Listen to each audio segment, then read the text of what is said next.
Hello again, my loves.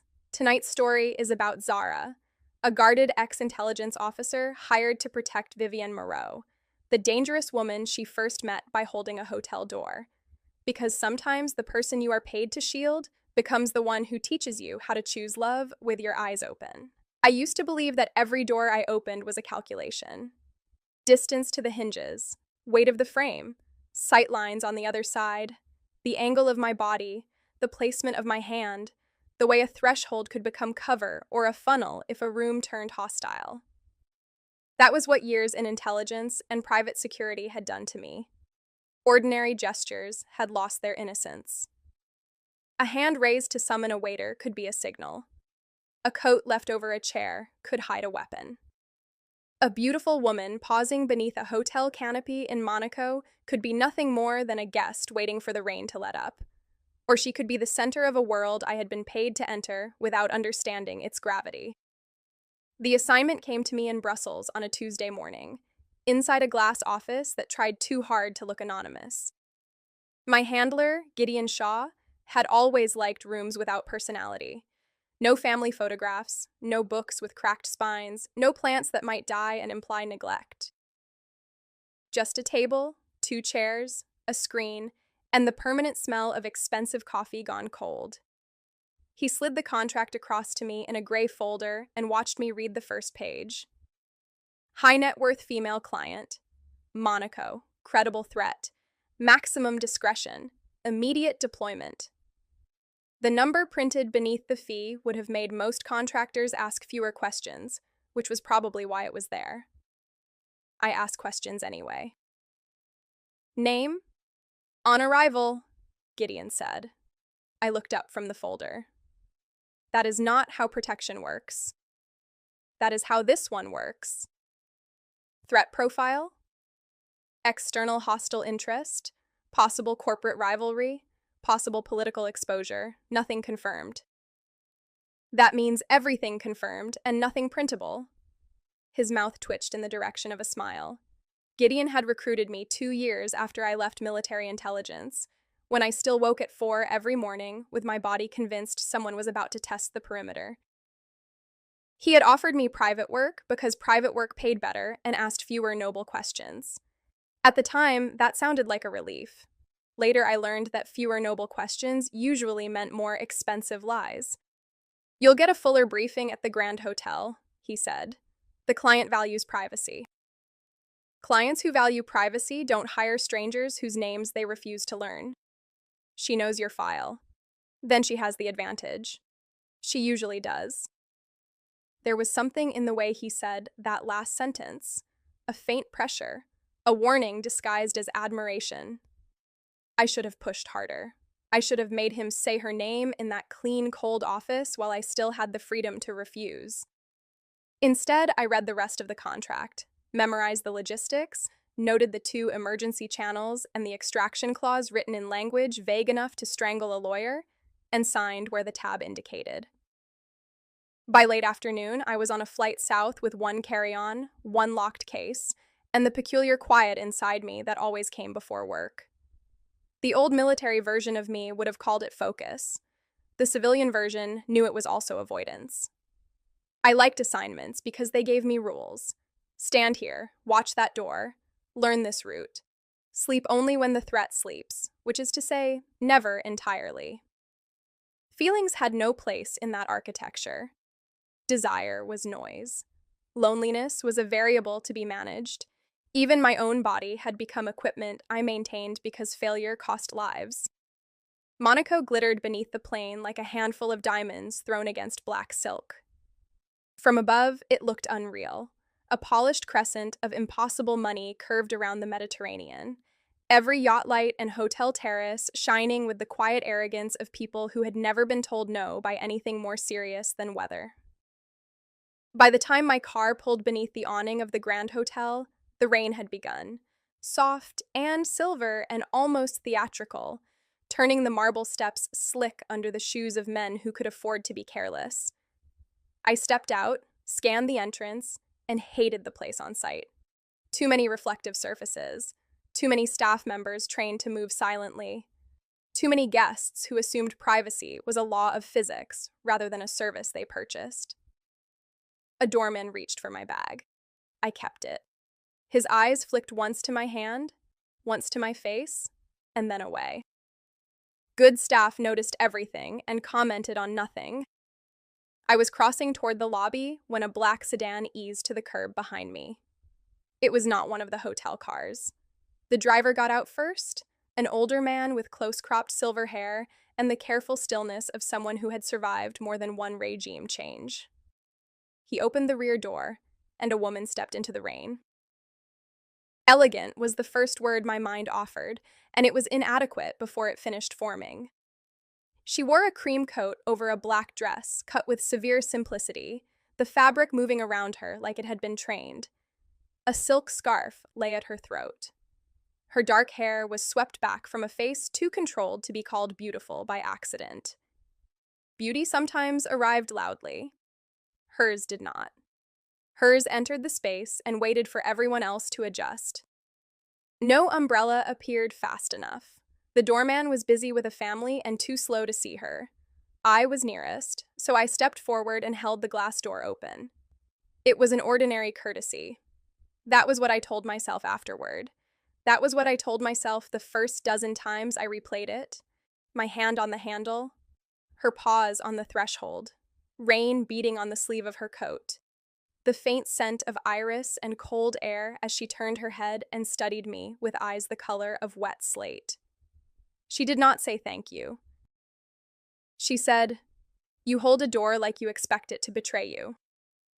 Her accent was French first, Italian underneath, and something else beneath both that had less to do with language than command. I met her gaze because looking away felt like conceding ground. "Most doors have two sides," I said. Something changed in her expression. It was not amusement, not quite. Recognition, perhaps, though of what I could not have said then. "Then I hope," she said softly, "you choose the correct one tonight." She passed through the doorway, and the lobby received her as if it had been waiting. I watched her for half a second longer than necessary. Old training corrected me. Unknown woman. Unknown importance. No relevance until assigned. I released the door, checked the reflection behind me, and went to the private lift indicated in my briefing packet. The security room was on the top residential floor behind a panel disguised as walnut. A man in a navy suit opened it before I knocked. He had the expensive calm of in-house protection and the eyes of someone who had already decided to dislike me. Inside, 3 monitors showed hallway feeds, elevator feeds, service corridors, the hotel entrance, the underground garage. A 4th screen displayed a photograph. The woman from the door looked back at me from the file. Vivienne Moreau. I had heard the name in briefings that were never supposed to exist. Not spoken loudly. Not written except in encrypted channels and court documents that vanished before judges could sign them. Moreau Shipping Concerns. Moreau Charitable Foundations. Moreau import routes through Marseille, Genoa, Valencia, Antwerp. Moreau influence in ports and courts and ministries. A French-Italian dynasty that had learned the modern world did not require crowns if one owned enough docks, enough favors, enough fear. Vivienne Moreau was not a high-net-worth female client. Vivienne Moreau was a sovereign state with better tailoring. The man in the navy suit watched my face. I gave him nothing. "Now you know," he said. "No," I said, eyes still on the photograph. "Now I know why I wasn't told." He made the mistake of smiling. "Madame Moreau dislikes theatrics. Then she should consider a less theatrical life." The smile vanished. Good. I preferred honest dislike. He introduced himself as Alain Marchand, head of her internal security detail, which meant either he had failed enough times to need outside help or someone above him no longer trusted his reach. He walked me through the floor plan, the known staff, the scheduled meetings, and the parts of Vivienne's movements I was permitted to see. There were too many gaps. Gaps in an itinerary are not empty spaces. They are hiding places for consequences. Madame Moreau does not appreciate being managed, Alain said. Most principals don't. She is not most principals. I noticed the file. He leaned back, assessing me. You are here because an outside threat may have penetrated existing channels. That does not make you part of her inner circle. I don't want her inner circle. I want routes, names, timings, and permission to override vanity when bullets start arriving. His jaw tightened. You speak boldly for someone on a temporary contract. I speak accurately. Temporary contracts bleed the same. That earned me the smallest pause. I had spent years learning that men like Alain respected only two things: hierarchy and competence. I had no place in his hierarchy, so competence would have to do. Vivian entered 10 minutes later without knocking. The room changed temperature, not because she raised her voice or moved dramatically. She simply arrived, and every person present recalculated his posture. She had changed out of the cream coat. Now she wore black trousers and a white blouse under a slate jacket, the simplicity more intimidating than Jules would have been. Her eyes moved from Alain to the screens to me. The woman at the door, she said. Zara Cole, Alain supplied. External contractor. I asked her, not you. The sentence was quiet. Alain went still. I held Vivian's gaze. Zara Cole, former military intelligence, private protection, and threat assessment. Assigned to your detail until the threat is neutralized or the contract is terminated. Efficient, she said. Usually. Do you always hold doors for criminals, Ms. Cole? The room forgot to breathe. I could have denied the premise. I could have softened the word. I could have said client, principal, protected party, any of the professional terms people use when money asks morality to wait outside.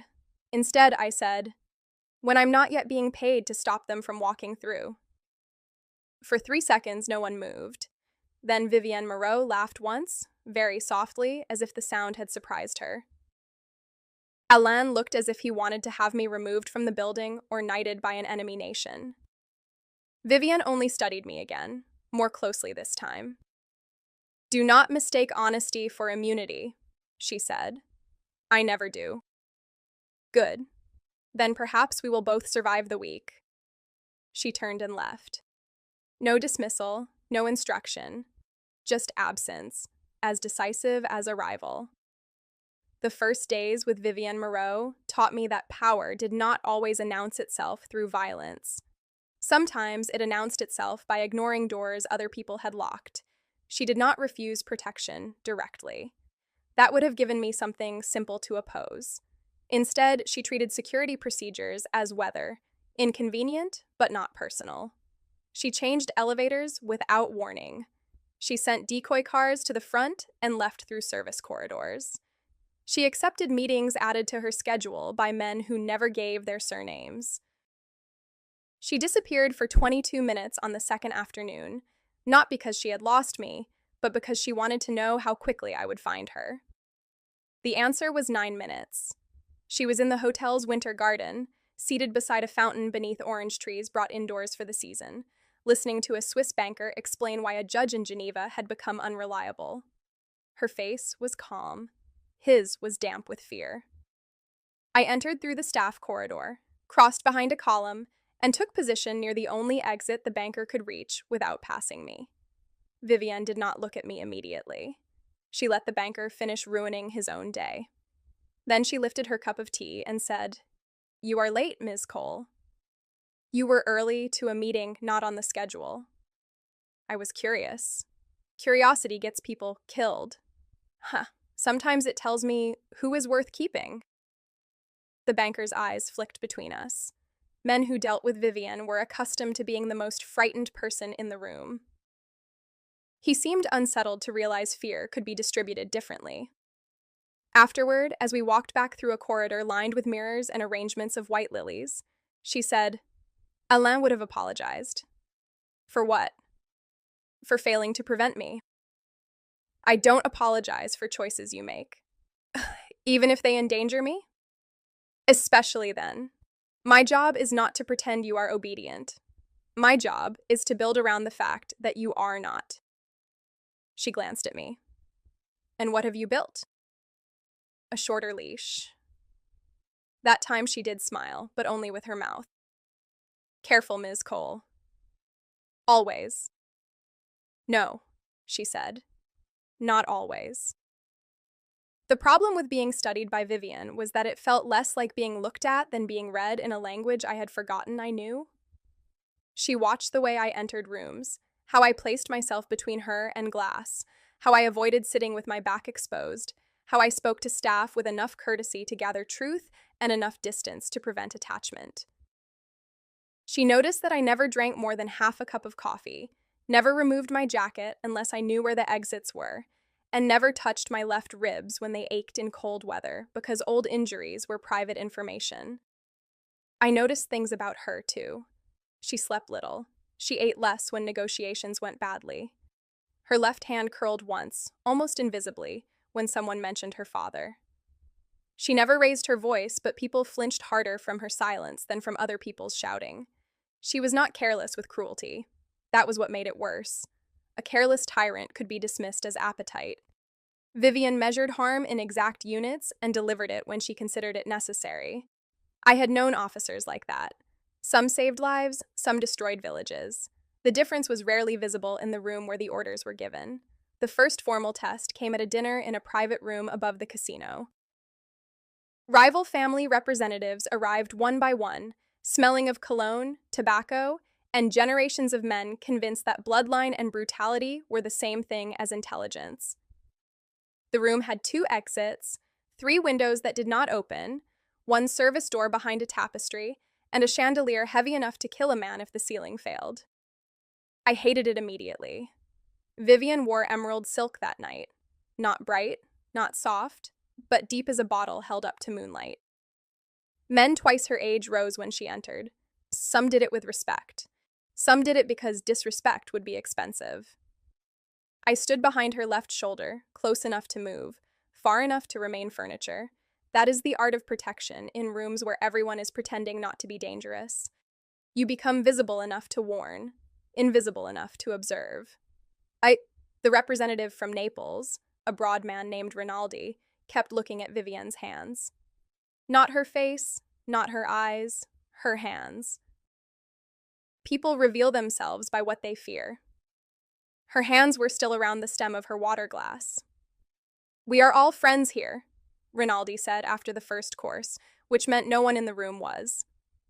"But certain routes have become difficult. Customs in Marseille, inspections in Genoa. We hear Moreau influence is not what it was." Vivian dabbed the corner of her mouth with a linen napkin. "Then you hear too much from men who know too little." A laugh moved around the table, thin and nervous. Rinaldi smiled. "Influence can be shared.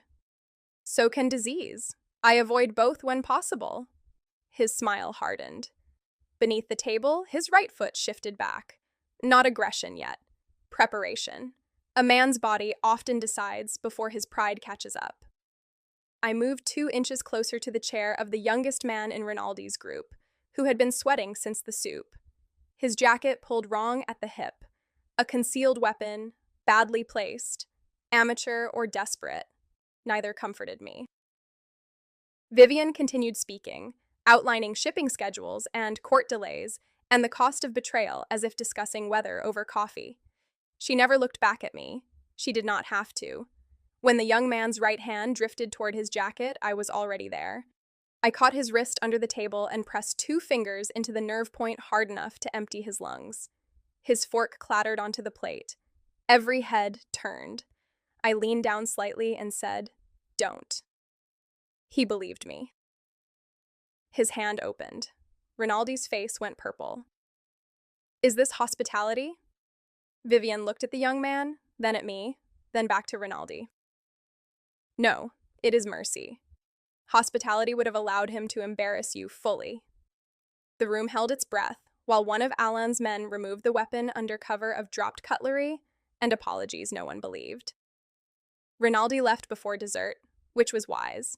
Men who survive public humiliation often mistake revenge for repair.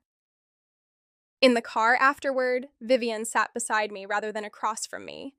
Monaco blurred beyond the tinted glass, all whetstone and neon and sea-dark curves. "You anticipated him," she said. "He was nervous." Everyone at that table was nervous. "He was nervous in the wrong direction." She turned her head. "Explain." "He watched Rinaldi for permission, but reached before he got it. That means either he planned to impress him, or someone else paid him to make your dinner ugly." "Which?" "Second. A man trying to impress his boss looks proud before he moves. He looked sick." Vivian was silent. I could feel her processing the implications, the web rearranging itself behind her eyes. "Alain missed it," she said. "Alain was watching the senior men. And you."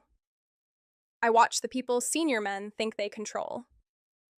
She leaned back, a faint line between her brows. "That is a useful habit." "It came at a cost." Most people would have asked what cost. Vivian did not. She understood costs too well to collect them casually. The art auction took place 2 nights later at a villa above the harbor, though auction was too clean a word for it. The paintings were real, at least some of them. The bids were real only in the sense that numbers moved from one shell company to another, while men and women in evening wear applauded culture and cleansed money. A Matisse sketch went for 4 times its estimate to a woman whose husband owned 3 newspapers. A bronze horse changed hands between 2 cousins who had not spoken directly since one of them arranged a raid on the other's warehouse. Every transaction had a shadow price.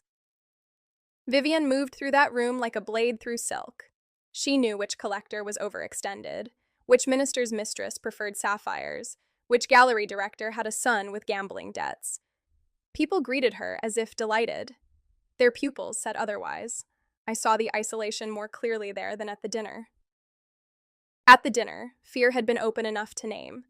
At the auction, it dressed itself as admiration. Men bowed over her hand. Women kissed the air beside her cheeks. Everyone wanted something. No one touched her without calculation. No one asked if she was tired. No one interrupted her with an ordinary human question.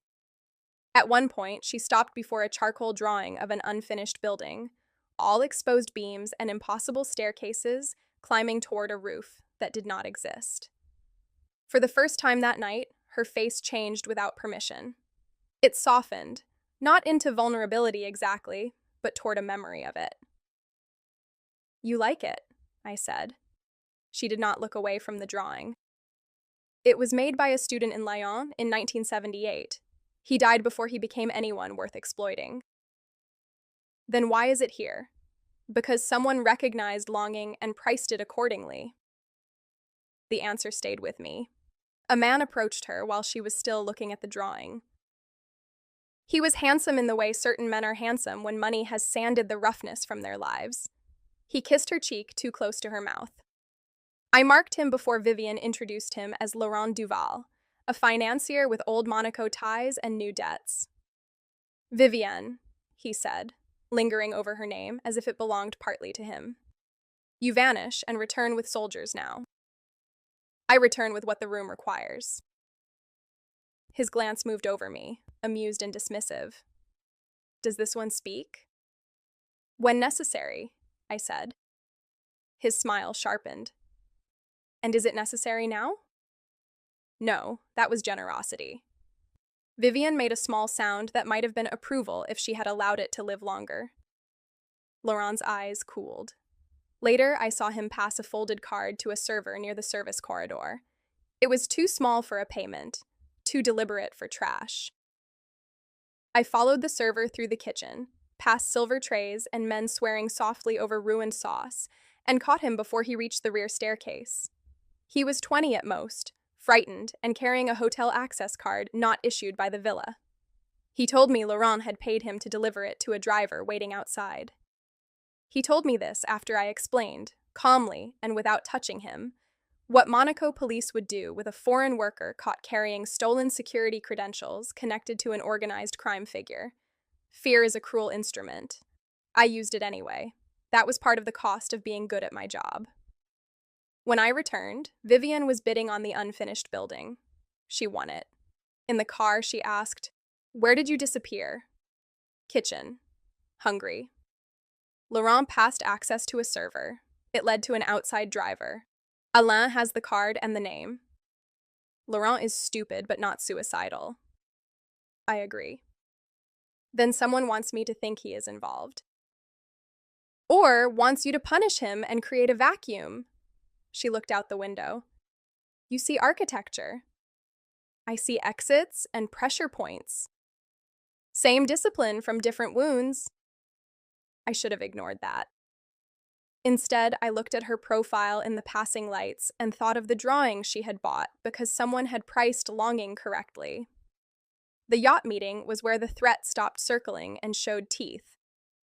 It was nearly midnight, the harbor black except for reflected gold, when we boarded a vessel named Lucia, which belonged officially to a Maltese holding company and unofficially to a man Vivian called an acquaintance with the precise tone other people used for contagion. The deck was polished teak.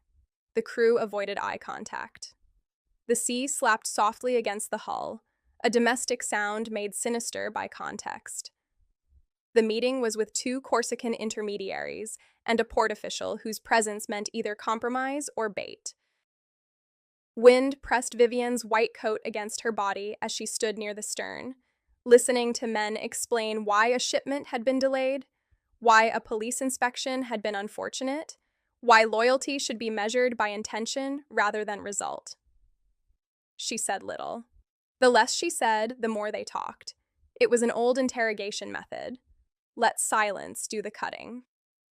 I stood near the stairs to the lower deck, watching the crew. Not the guests. The guests wanted to be seen managing danger. Crew survived by not being seen at all. One deckhand kept wiping the same rail. Over and over, his left sleeve hung heavy despite the wind.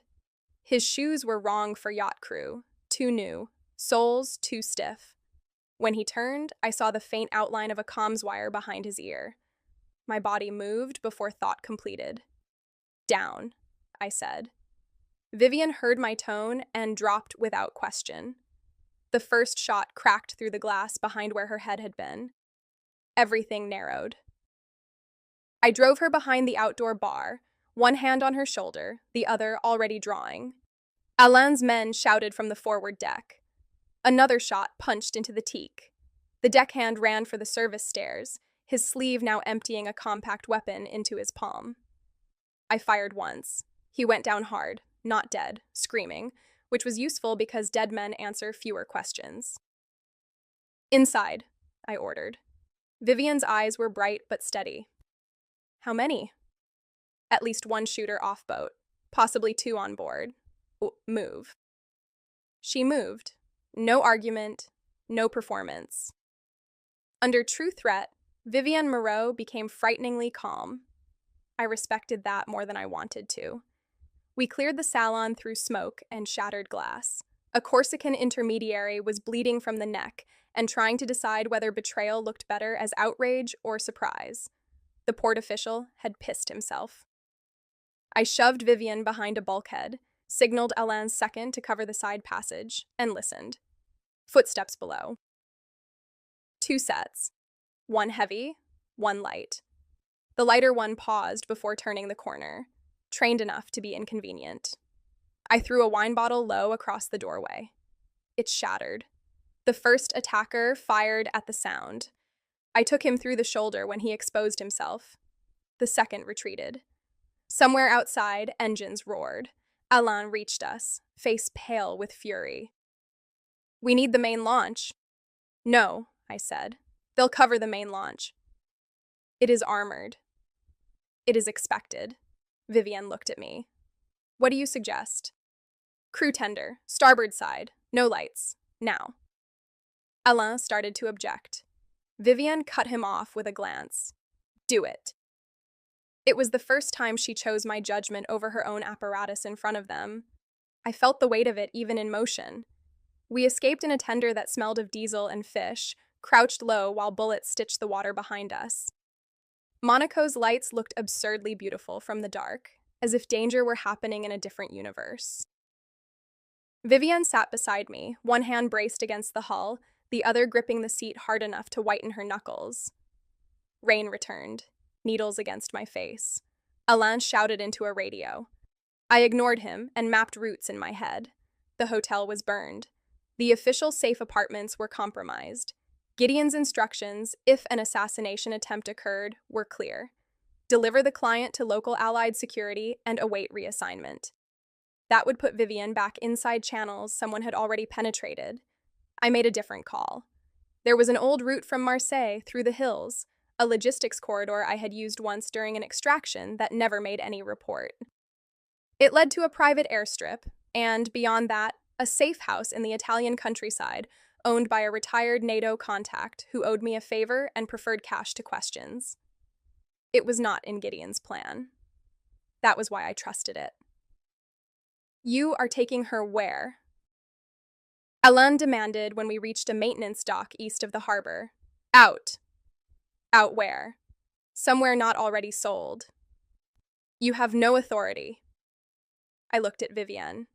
No, I have responsibility. Decide quickly. Alain stared as if I had committed blasphemy. Perhaps I had. Men around Vivienne treated her orders as weather systems.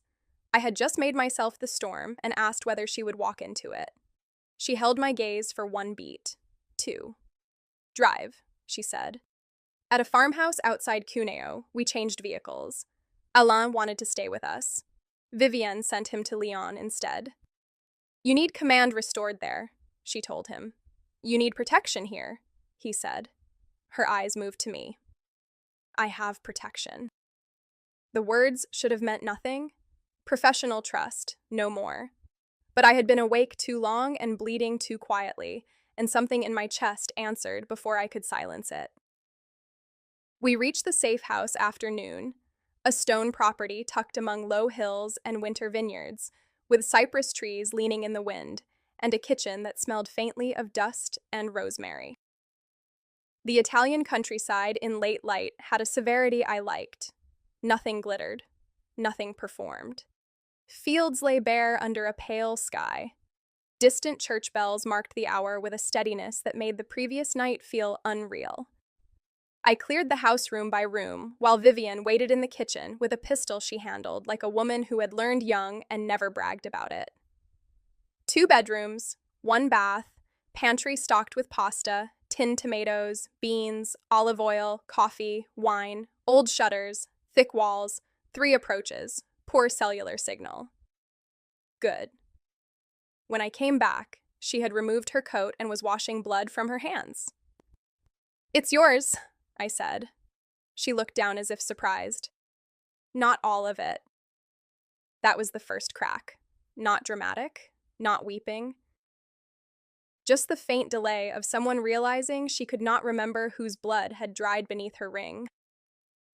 You should sit, I said. So should you. I'm fine. She turned off the tap. You are bleeding on the floor. I looked. She was right. It's superficial. Then you will survive me cleaning it. That isn't necessary. Necessary is not the only reason to do something, Zara. My name and her voice changed the kitchen. She had said it before, but always with the cool precision of command or challenge. This time, it landed without armor. I let her guide me to a chair because refusing would have required more strength than compliance. She found a first aid kit beneath the sink, rolled up my sleeve, and cleaned the cut with hands steadier than most medics I had known. Up close, I could see fatigue beneath her eyes. Not weakness, accumulation, years of deciding who deserved mercy. Years of being touched only with intention. This will scar, she said. I have others. Yes, she said. I know. I should have asked what she meant. I did not. Her fingers paused near the inside of my wrist, where an old pale line crossed the skin. Not from combat. From a night in Kabul when a car bomb shattered glass across a room we had thought was secure. 3 people died. I lived. Survival is not always the better bargain in the first hours afterward. Vivian did not ask. She pressed gauze down gently and wrapped the bandage with almost clinical care. When she finished, she did not release my hand immediately. "You disobeyed your handler," she said. "Yes." "For me?" "For the mission." "Do you lie because you think I require it or because you do?" The kitchen seemed very quiet. Outside, wind moved through the cypress trees. "I made a tactical decision," I said. "You made a personal one and dressed it as tactics because that is the uniform you still trust." Anger would have been easier. I reached for it and found only exhaustion. "You don't know me well enough to say that." "No," she said. "But I know cages. I know when someone mistakes one for a home." She released my hand and stood before I could answer. Then, impossibly, Vivian Moreau opened the pantry, assessed its contents, and began making food. I watched the head of one of Europe's most feared criminal families crush tomatoes into a pan with olive oil and garlic from a basket near the stove. She moved through the kitchen without hesitation, sleeves rolled, hair loosened slightly from its immaculate hold. The domesticity should have felt absurd. Instead, it felt dangerous in a way gunfire had not. Violence I understood. Tenderness from a woman like her had no clear defense. "I didn't know you cooked," I said. "There are many things you do not know." That usually means danger. Sometimes it means dinner. She set pasta to boil. The smell filled the room slowly. Garlic first, then tomatoes, then basil from a jar that had lost some of its courage, but not all. My body, denied rest and food for too long, betrayed me with hunger. We ate at the small wooden table while afternoon lowered itself over the hills. Vivian poured water, not wine. She did not mention the dead or the wounded. She did not mention the fact that someone close enough to access yacht crew had tried to kill her. She let silence become a place rather than a weapon. After a while, I said, "You were calm on the yacht." "I have been shot at before." "That doesn't always teach calm. Sometimes it teaches panic." "And you?" "I was trained." "That is not an answer." "No," I admitted. "It's a locked door." There it was again, the threshold between us. She leaned back, studying me by the dull gold light coming through the window. "The woman at the hotel door.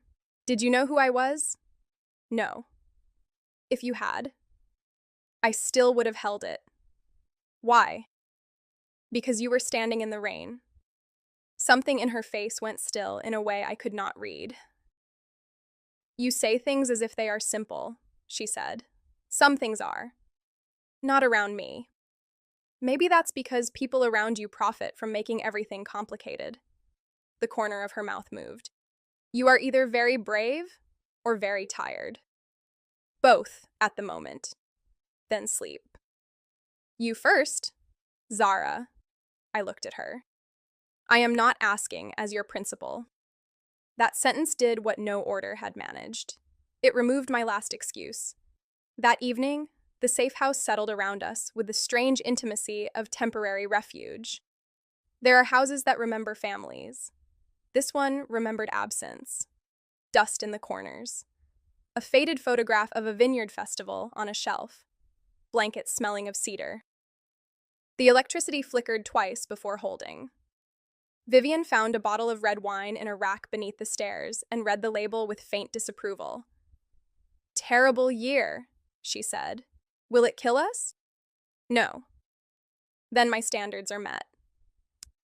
She opened it anyway and poured 2 glasses. We took them to the terrace because the house felt too small for what neither of us was saying. The hills lay dark beneath a wide sky. Somewhere far off, a dog barked once and thought better of it. The air smelled of damp soil and wood smoke. For the first time since I had met her, Vivian sat beside me without strategy. Not across, not above, beside. She looked younger in the fading light, though not softer. Youth is not softness. Sometimes it is simply the shape grief had before it hardened. "What did you leave behind?" she asked. "In the military?" "In yourself." I should have deflected. I was good at deflection. I could have told her about postings, languages, missions reduced to clean anecdotes. Instead, the truth came out with the exhaustion. A version of me that thought service would make the world clearer. Did it? No, it made me useful. And usefulness was enough? For a while. She turned the wine glass between her fingers. What happened? A source died because I trusted the wrong superior. A 19-year-old woman who thought we could get her out. We couldn't. Or we didn't fast enough. There are bureaucratic distinctions. They don't matter to the dead. Vivian said nothing. She had the rare discipline not to comfort too quickly. After that, I continued, I stopped believing in clean chains of command. Then I stopped believing in clean motives. Then I left before I became someone who could give orders I would not survive receiving. And now you protect people you do not admire. Sometimes. Do you admire me? The question was too direct for safety. I looked out at the darkening hills. I don't know yet. Honest. Partial. What is the rest? I respect your control. I dislike what it controls. I think you carry more than anyone around you is allowed to notice. I think you are dangerous in ways that are not all chosen and not all inherited. I think you know exactly what people call you and have decided it is less costly than letting them know where you are human. The silence after that was not empty. It had weight. Vivian looked down at her glass. When I was 17, I wanted to study architecture. I turned toward her carefully, as if sudden movement might make the confession retreat. In Paris? I asked. Florence. I had brochures hidden inside a law textbook. Ridiculous, really. I thought buildings were honest because gravity eventually punished arrogance. That sounds like you. It sounds like a girl who had never seen a body pulled from a harbor. The wind shifted. The wine smelled of dark fruit and dust. My father was killed when I was 19, she said. Not cleanly, not privately. The men who did it wanted the lesson to travel. My mother lasted 6 months after that, in the formal sense. In every other sense, she died the same day. My uncles began discussing territories over dinner before the funeral flowers were removed. Vivienne. No, you asked what I inherited. I inherited men who believed grief made me decorative. I inherited accounts I could not access, captains I could not trust, judges who expected me to marry power rather than hold it. The first man I ordered killed had ordered 3 men to kill me first. I did not sleep for 2 nights. By the end of the month, people called me cold. By the end of the year, they called me queen. It was not a compliment. It was a warning to themselves. I watched her profile, the clean line of her jaw, the hand steady around the glass. Did you ever try to leave? I asked. Would you have? Yes. She looked at me. I did not soften it. If leaving was possible and staying meant becoming what hurt me, yes. For a moment, I thought I had gone too far. Then she nodded once, as if accepting a verdict she had already passed on herself. It was possible, she said. For perhaps 1 week, maybe less, I did not go. Why? My younger brother, my mother, men loyal to my father who would have been slaughtered for choosing wrong. Staff, drivers, children of captains. The web was not metaphorical, Zara. When a family like mine collapses, it lands on people whose names newspapers never print. So I stayed and became the roof. Then one day I realized roofs also cast shadows. That was the first time I understood the shape of her loneliness. Not innocence, not nobility. Something more complicated and less forgiving. She had made choices. Some monstrous, some necessary, most both. And because she had survived them, everyone around her had agreed never to mention the girl with architecture brochures hidden in a textbook. I don't know what to do with you, I said. Her eyes came to mine. No one ever has. That isn't what I meant. I know. The night deepened. The professional distance between us did not collapse all at once. It eroded in small, irreversible ways. Her shoulder near mine, my hand resting on the terrace wall close enough that I could feel the warmth from hers. The knowledge that if I moved, she would notice, and if she moved, I might not move away. When the cold finally pushed us inside, something had changed beyond operational language. We both felt it. We both pretended not to, because pretending was the last discipline we shared. Morning brought consequences. Alain called first from Lyon, his voice tight enough to cut wire. Laurent had vanished. Rinaldi had denied everything with the confidence of a man already arranging retaliation. The wounded deckhand had died under sedation before answering enough questions. 2 harbor cameras had gone offline 15 minutes before the yacht attack. One of Vivienne's junior accountants was missing. The threat was not a single hand. It was a structure. Then Gideon called. I took it outside beneath the cypress trees. Vivienne watched through the kitchen window. Where is the client? Gideon asked. Secure. That is not a location. No. You violated extraction protocol. Protocol led through compromised channels. You do not know that. I know enough. You were contracted for protection, not independent operations. I protected her. You compromised the firm.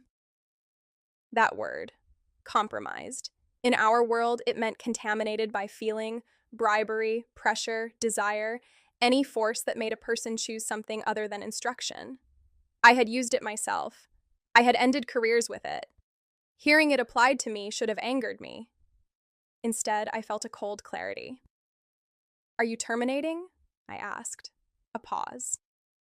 Not yet. Deliver Moreau to Lyon. Alain will resume command. You will stand down pending review. No. Zara. If I deliver her into a network I believe penetrated and she dies, your review will be very tidy and very useless. You are not seeing clearly. I looked through the window.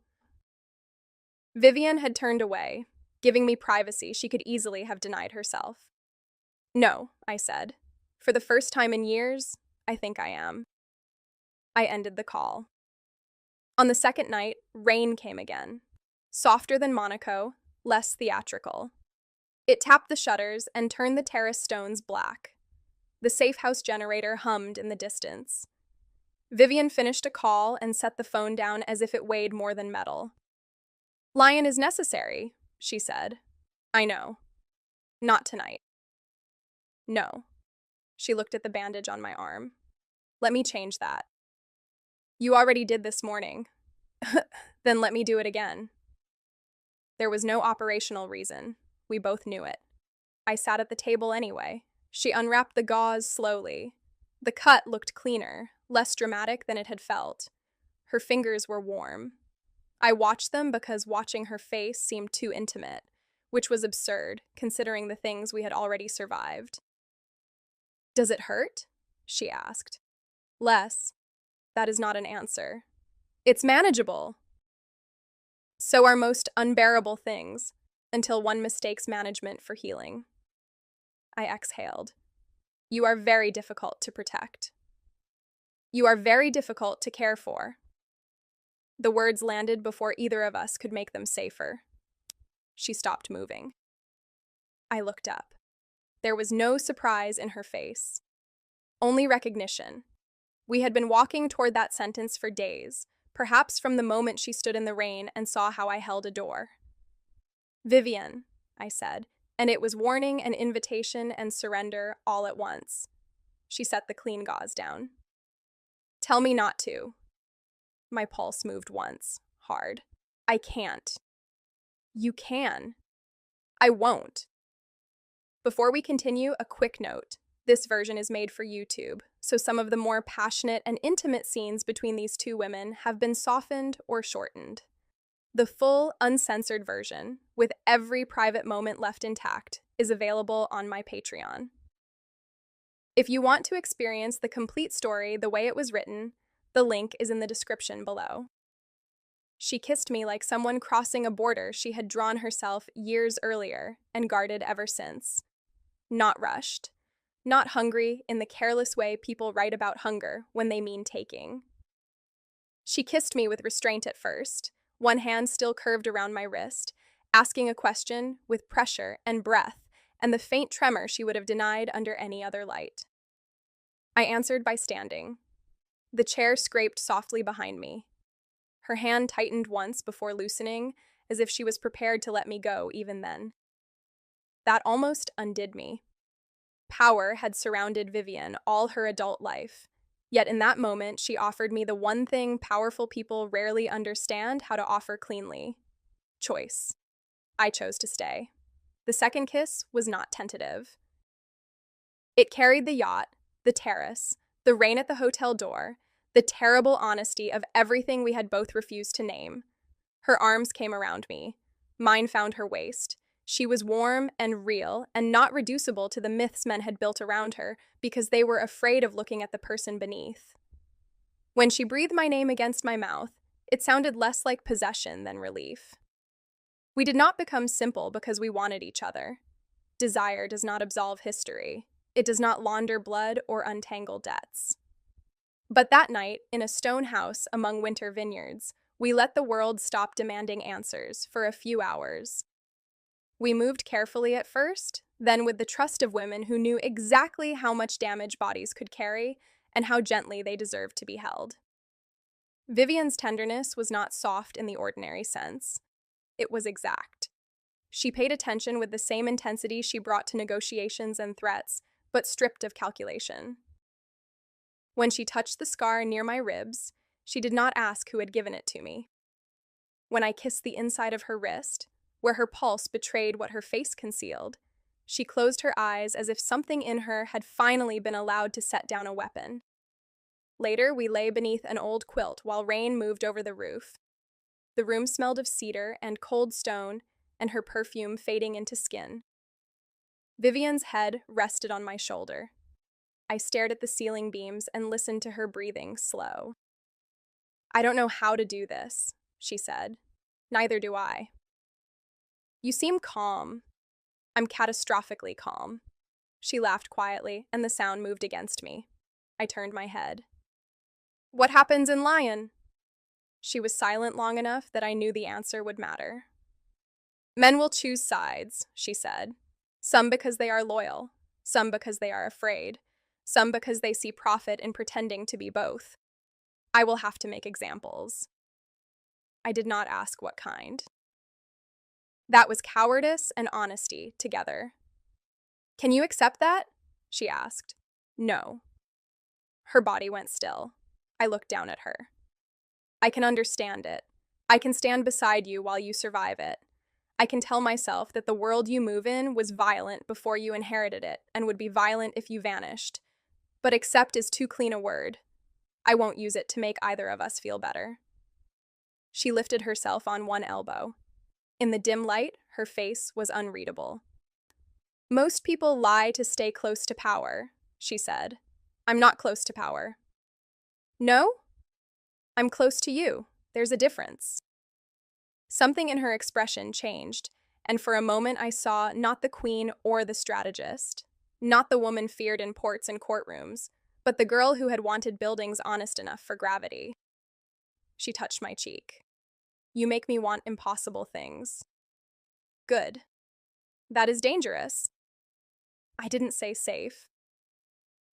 We slept after that, not deeply, but enough. At dawn, sunlight came thin and pale through the shutters. For a few seconds, I woke without remembering danger. Vivian was beside me, hair loose across the pillow, face turned away, one hand still resting near mine. Peace arrived so quietly I almost failed to recognize it. Then engines sounded outside. I was out of bed before thought. Pistol, window, vehicle, black car, familiar plates, one driver, one passenger. Alain? No, not Alain. Marco Bellini, Vivian's second in command in Lyon, a lean man with a scholar's face and executioner's eyes. He stepped out slowly, hands visible, and looked directly at the window as if he knew I had already drawn on him. Vivian sat up behind me. The softness vanished from her face so completely I felt its loss as weather. "Marco," she said. "He found us?" "I let him." That was the first wound of the morning. I turned. "When?" "Last night. Before." Before. The small word cut cleanly because it contained everything she had chosen not to say. Marco knocked 5 minutes later. We met him in the kitchen. Vivian had dressed in yesterday's black trousers and a cream sweater from the safe house closet that somehow looked expensive because she wore it. I stood by the counter, armed and furious in a way I had no professional language for. Marco bowed his head. "Madame." "Report." He gave it efficiently. Laurent had been found at a clinic outside Lyon, alive, but speaking too freely. Rinaldi's nephew had crossed into France with 6 men. The missing accountant had been discovered in a warehouse, dead, with evidence planted to implicate one of Vivian's oldest captains. 3 judges were suddenly unavailable. 2 shipping routes had frozen. The structure was tightening. "You must return," Marco said. "Today." "I know." His gaze moved to me. "And Ms. Cole?"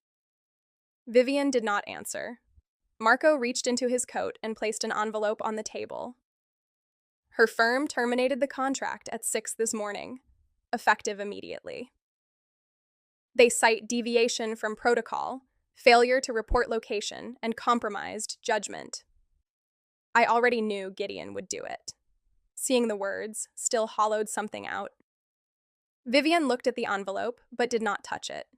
Marco continued, careful now. "External association increases risk. Her presence in Lyon would be interpreted as weakness or leverage." I waited for Vivian to cut him down. A word from her would have done it. Not made it simple, not made it safe, but claimed the truth of the previous night against the machinery of her life. She said nothing. The silence opened between us like a trapdoor. I looked at her. She looked at the table. In all the rooms where men had tested her, threatened her, underestimated her, I had never seen Vivian Moreau unable to speak. I saw it then, and because I loved her already, though I would not admit the word for weeks, it hurt more than cruelty would have. "I see," I said. Her eyes lifted. "Zara, no, it's clear. It is not." "Then clarify it." Marco shifted, wisely silent. Vivian's mouth parted, closed. Outside, the car engine ticked as it cooled. I had survived ambushes, betrayal, bureaucracy, grief packaged as classified necessity. I had learned to keep my face still when everything inside me moved toward breaking. So I picked up the envelope, folded it once, and put it in my jacket. "Your route to Lyon should avoid the A6, I said. My voice sounded like someone else's. "Assume primary surveillance on known Moreau vehicles. Switch twice before the city. Use agricultural roads near Macon. If Laurent is alive, he's bait or bargaining. Treat him as both." Vivian stared at me. I continued because professionalism was the last wall standing. "Marco's car is too obvious. Use the gray Peugeot in the barn. Keys are under the rear tire well. It has half a tank and no tracker unless your people added one, in which case you deserve what happens." Marco looked almost impressed. I hated him for it. "Zara," Vivian said again, softer. I met her eyes then. "You taught me necessary is not the only reason to do something. You were right, but it is apparently the only reason that survives your world." That reached her. I saw it land. I saw the pain. I also saw that she still did not ask me to stay. So I left first. There was a bus from the village to Turin, a train from Turin to Milan, a flight from Milan to Brussels delayed by weather.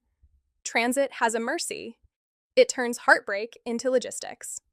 Platform, gate. Seat, passport. Coffee.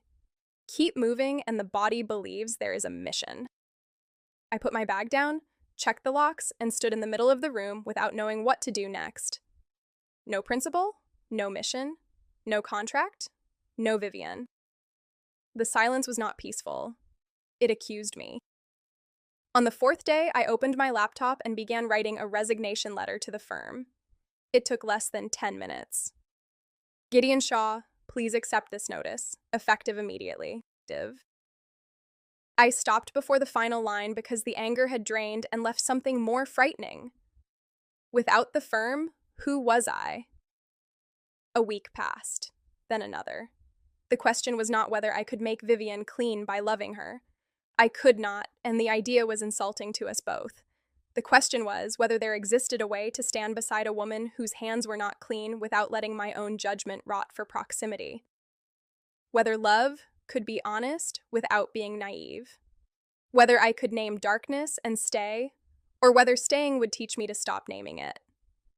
I had no answer. On the 21st day, a letter arrived. Not through the post. A woman in a charcoal coat appeared at my building just after 7 in the evening, pressed the envelope into my hand, and left without introducing herself. The paper was thick, cream, unmarked except for my name written by hand. Zara Cole. I knew the handwriting before I opened it, though I had never seen it. Some certainties are unreasonable and correct. Inside were 2 pages, the first in French, the second in English. Not a translation by staff. Too precise, too intimate in its mistakes. Vivian had translated herself. I read the French first because her voice lived more fully there. I have been protected all my life by people paid to stand between me and the world. Some did it well. Some did it for money. Some did it because standing near power made them feel less ordinary. You are the first person I have ever wanted to stand beside. I did not ask you to stay because, for one unforgivable moment, I believed letting you leave was the only clean thing I could offer. I was wrong. Silence is not mercy when it denies the other person the dignity of choosing. I will not ask you to come back to me. I have no right. I will not apologize in a way that asks you to comfort me for having hurt you. I only want you to know this. It was real. The terrace. The safe house. Every time you looked at me and refused to make me smaller or simpler than I am. It was real. I understand if that is not something you can want back, but I thought you deserved to know. Below the signature was a single address in the south of France. No please, no command, no promise, just a location and the terrible freedom to choose. I stood in my kitchen until the light outside faded completely. Then I read it again. Then I read the English, where one phrase differed slightly. In French, she had written stand beside. In English, she had written walk beside, then crossed out walk and written stand above it. I traced the correction with my thumb and hated how much it moved me. At midnight, I packed a bag. Driving south from Brussels gives the mind too much time to confess. Belgium flattened behind me, then northern France opened in long fields and service stations and rain moving like gray gauze across the windshield. I could have flown. I drove because I needed the distance to cost something. I needed every kilometer to ask whether I understood where I was going. By Lyon, my hands tightened on the wheel. I drove on. The address led me into the south of France, through roads that narrowed between vineyards and stone walls, past villages built in honey-colored rock and cypress rows bending under mistral wind. The air changed first.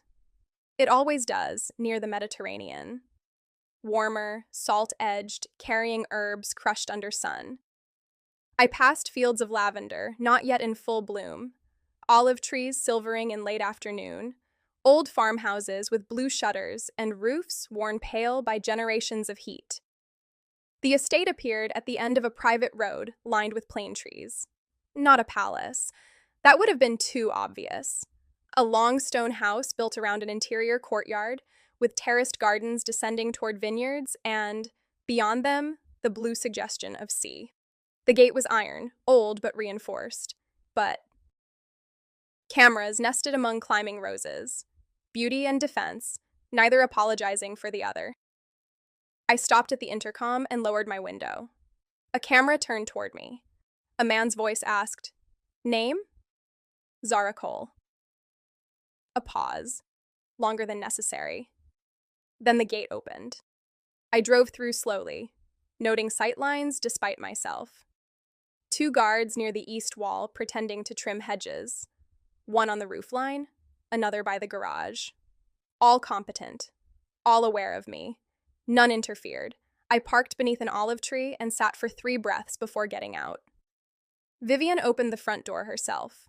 For a moment, neither of us moved. She wore a pale linen shirt tucked into dark trousers, sleeves rolled to the forearms. No jewels except a watch. Her hair was loose, moving slightly in the wind. She looked less like a myth than I had ever seen her, and more dangerous because of it. The space between us held Monaco rain, yacht gunfire, a stone kitchen, morning silence, 3 weeks of absence, a letter written by a woman who did not know how to ask and had asked anyway. "You came," she said. I drove. A small, startled breath. Almost laughter, almost pain. "Of course you did." I walked to the base of the steps and stopped there. Not because I wanted distance, because beginning again at a threshold felt honest. "You should know," I said. I almost turned around in Lion. "I know." "Do you?" "Yes." "Don't say that because it sounds elegant." She accepted the rebuke with a nod. "I know, because if I were you, I would have stopped there too." Wind moved through the plane trees. "I'm angry," I said. "You should be." "That doesn't fix anything." "No. You hurt me."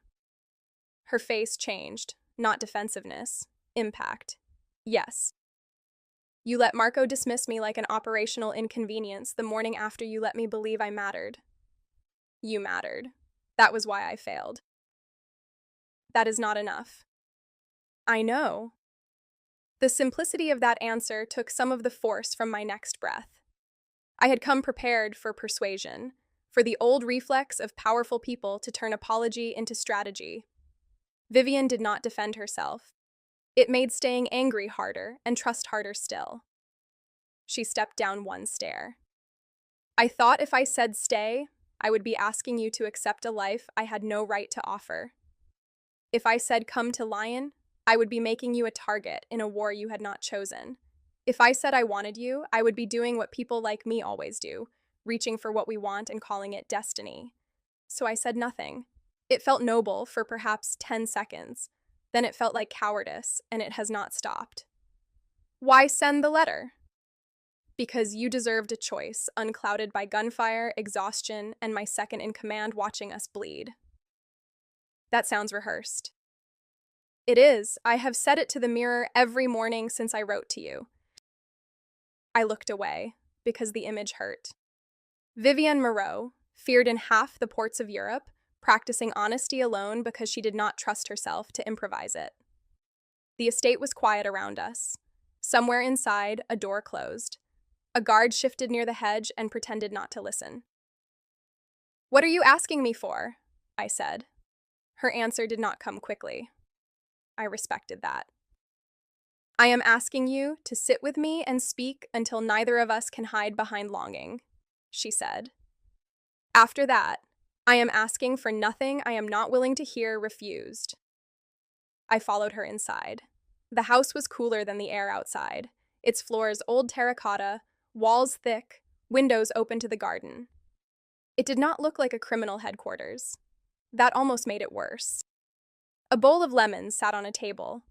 Books lined one wall, many in French and Italian, some on architecture. Through an open door, I saw a room with maps pinned to a board and 3 phones arranged beside a laptop. There it was. Beauty and machinery, lemons and leverage. She led me to a shaded terrace overlooking the vineyards.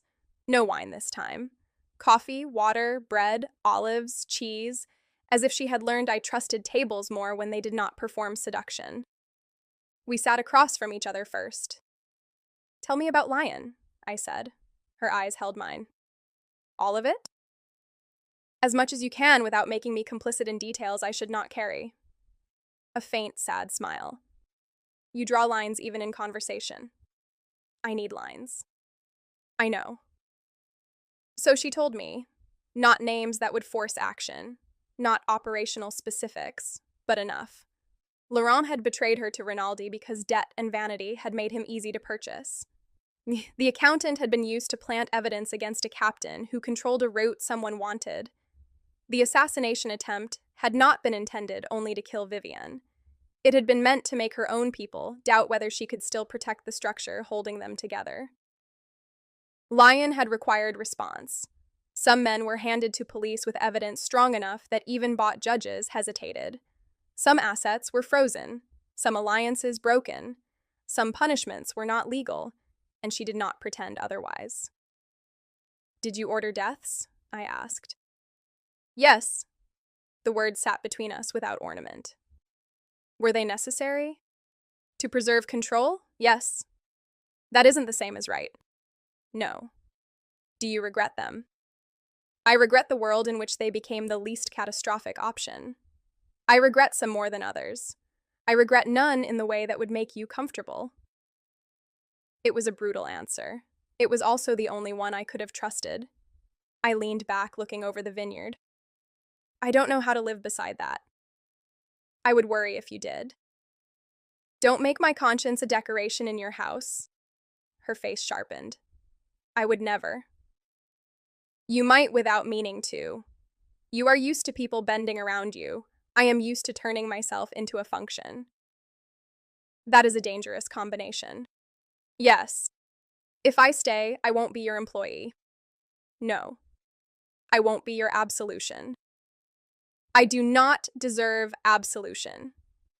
I won't be quiet because silence is convenient. I know, she said. It is one of the reasons I wrote. And if I tell you something you do not want to hear, then I will have to decide whether I love you more than I love being obeyed. My breath caught despite myself. Love. There it was, placed on the table like a weapon unloaded by choice. Vivienne did not look away. I do, she said. Love you. I would prefer a more graceful confession, but you dislike performance, and I am trying to learn the difference between elegance and evasion. I stared at her for a long moment. The vineyard moved in the wind behind her, green rose under hard blue sky. A bee circled the bread and left. Somewhere in the house, a phone rang once and was silenced. You cannot know that, I said. I can know what my life feels like after you entered it and what it became when I let you leave. That could be obsession. Yes, I considered that. Despite everything, a laugh broke out of me. It was small and incredulous and almost painful. Vivienne's face softened as if the sound mattered more than the verdict of courts. And? I asked. Obsession wants possession. I want your judgment intact. I want your no. I want you in rooms where I am tempted to become worse, and I want to hate you for stopping me and listen anyway. I want to cook terrible safe house pasta again because you looked at it as if I had performed a miracle. I want doors with two sides, Zara. I want you on whichever side you choose freely. I closed my eyes. The problem with truth is that it does not become easier to answer because it is beautiful. I love you, I said, because delaying it would not make it safer. That is not permission. When I opened my eyes, Vivienne was very still. No, she said. Her voice was rougher. It is not. I don't know what staying looks like. Neither do I. I can't join your organization. I would not ask. I can consult on legitimate security infrastructure, estate, personal movements, threat assessment that keeps people alive without enabling harm. I can draw those lines. If you ask me to cross them, I leave.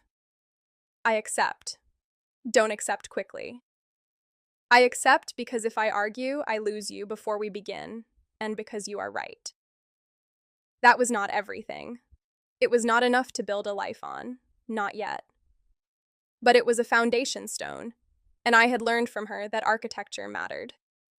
I drove back to Brussels the next day with Vivian's letter in my jacket and the safe house bandage replaced by a thin scar. This time leaving did not feel like exile. It felt like a line drawn carefully enough to return to. I sent the resignation letter 2 days later, revised from anger into truth. Gideon called within an hour. "You're making a mistake," he said. "Probably. That woman will consume your life." "No. Work already did that. She might complicate what's left." "She is not someone you save." "I know. Do you?" I looked at the Monaco file still locked in my desk, at the blank wall where I had never hung anything because permanence had felt presumptuous. "Yes," I said. "That's why I'm not calling it rescue." The return to Monaco came in late spring, almost 5 months after the night at the hotel door. Vivian had business there again, legitimate enough for public calendars and dangerous enough for 3 layers of security. She asked if I would come not as her bodyguard, but as her partner. The word unsettled both of us. We used it anyway. The Grand Hotel looked the same beneath sunlight. Marble steps, glass doors, staff trained to notice nothing loudly. The canopy where rain had silvered the night we met. I stood beside the car as Vivienne emerged, this time in a pale gray suit, hair pinned low, sunglasses in one hand. Cameras waited at a distance because wealth always attracts lenses even when crime hides from them. Alain stood near the entrance, restored to command but different with me now. Not warm. Never that. Respectful enough. Vivian paused at the door. I reached for the handle. She looked at my hand, then at me, and the memory passed between us so clearly I almost felt rain. "You still hold doors like you expect betrayal," she said. I opened it. "You still walk through them like you own both sides." Her mouth curved. "Do I?" "No." "No?" I leaned closer, just enough that only she heard. "But I might let you share this one." For once, the woman who had made ministers tremble and rivals reconsider ambition looked briefly, openly happy. Inside, the lobby received us again. This time, I knew every name that mattered, every exit, every lie in the architecture. I also knew the woman beside me. Not completely. Never completely. Love is not surveillance. But I knew the weight she carried and the weight she had allowed me to see. I knew the girl with architecture brochures. I knew the queen who ordered terrible things, and the woman who cooked pasta in a safe house because I was bleeding and too proud to sit down. I knew the silence that had hurt me, and the letter that had not fixed it, but had opened a road.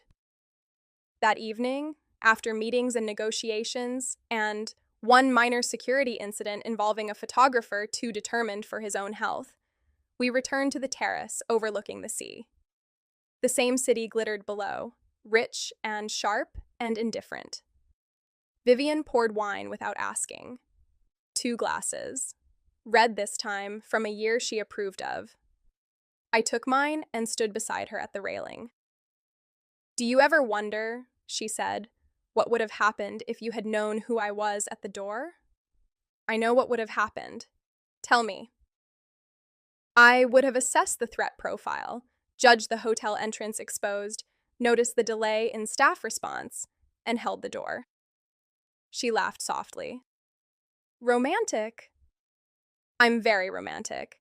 I just express it through perimeter awareness." "Yes," she said. "I have noticed." The sea moved below us, dark beyond the harbor lights. For once, no one interrupted. No phones, no footsteps behind us, no engine in the drive arriving with consequences. Just wind, wine, and the fragile discipline of peace. Vivian set her glass down. "I cannot promise you a clean life. I'm not asking for one. I cannot become someone else because you love me. I'm not asking for that either. What are you asking?" I thought of all the doors I had opened as calculations, all the thresholds I had crossed without believing any room could hold me safely. I thought of Brussels, of the unsigned life I had mistaken for freedom, of Lyon and its ordinary daylight, of the estate and the unfinished building. I thought of the first time she said my name without command. Tell me when the darkness is darkness, I said. Don't rename it for my comfort. Don't hide behind necessity when pride is speaking. Don't ask me to stand beside a lie. She nodded. And you? I'll stay honest. Even when leaving would be easier.